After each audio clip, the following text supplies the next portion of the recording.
Hey guys, so one of the things that you'll find when you start working with the remote collar is that Katria's pack drive gets so strong that it is hard sometimes to practice with the collar because she won't go away from you. She'll just hang out with you.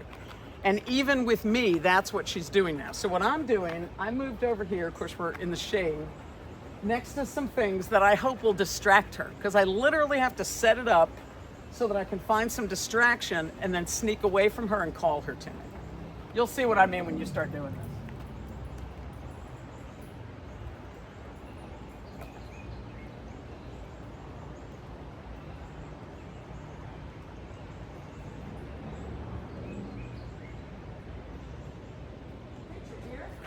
Yes, good girl, good girl, good girl, good girl, yes, good girl. I'm gonna try again, sneaking away from her. Not gonna let me? Not gonna let me?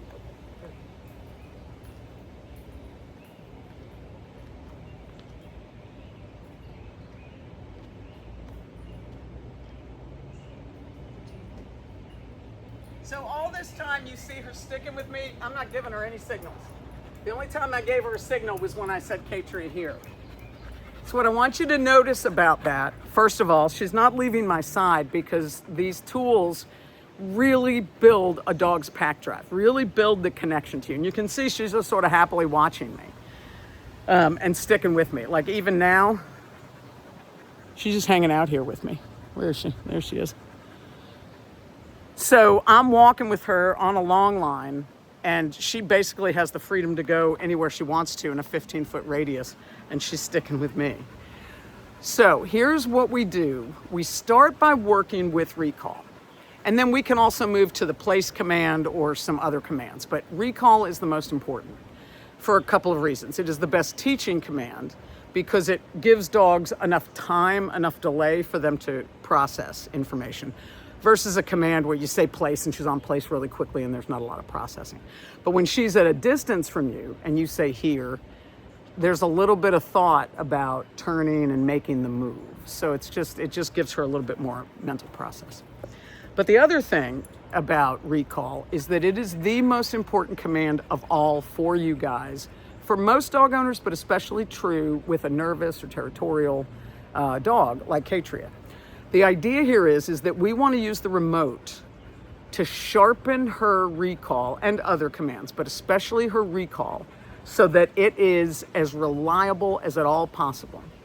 Because that will empower you to call her away from uncomfortable situations. That could be in the yard when somebody's coming up to the gate. That could be in your house when somebody walks in unexpectedly. So you don't have to feel like you have to move in and stop what's happening. You can be back and call her away from it. When she comes to you, then you can either hook her up on a leash, put her on place, tell her to downstay, whatever. But you get her out of the mess. So recall is your best tool. I don't care if you use this for anything else but recall. Recall is the only thing you're going to work on right now for the moment. So here's the idea. The one I leave you with is going to be set on what we call continuous. You push the button and you hold it down and it goes tap, tap, tap, tap, tap, tap, tap, the electro stim. So while you're holding the button, tap, tap, tap, tap, tap. If you hold it for 10 seconds, it will automatically shut off. It's a safety measure. So just know that if you feel like 10 seconds goes by, lift off and resume for another 10 seconds. So anyway, I say, Katria, here, signal goes on. As soon as she turns and commits to come to me, I shut it off. I take my finger off the button. It's called escape training. What she learns is that when she complies with the word, and I took time before we started working with the remote to teach her what here means on a long line. Here, here, here, pointer. So I taught her the command before I brought this into it. That's important. We don't teach with this. We reinforce with this. So she learns it, she learns it, she learns it. Then I start using this as an additional cue, right? I say the word. If she needs it, I give her a tug on the long line. I just give her information. Katria, here, it's on. She starts coming, it's off. Now, this is very important. When she starts coming and I let the signal off, you might have noticed that I cheerlead her. Yeah, good girl, come on, come on, come on, come on. Doing anything I can to help her be successful. I'll pat my legs. If I have treats, I'll wave treats. Does not matter. Your job here is not to police and enforce. Your job is to teach and coach. So what does Katria need every time you recall her? What does she need in that instance to be successful? And that may be that you crouch down. It may be that you make kissing noises. I don't care, whatever it is. But you want to help her get in there to you. You can require her to come as close as you want to. Bring her in, tell her to sit, whatever you want to do. My one caveat is when you are practicing, which I want you to do every day, both of you, when you are practicing, try not to immediately hook her up when she comes to you. Don't capture her. You don't want her to associate the here with I'm being grabbed up. That's why you'll see a lot of dogs, people call their dogs from a distance. The dog comes running, but it stops like 6 feet away from the human, won't go close enough to the human to be caught.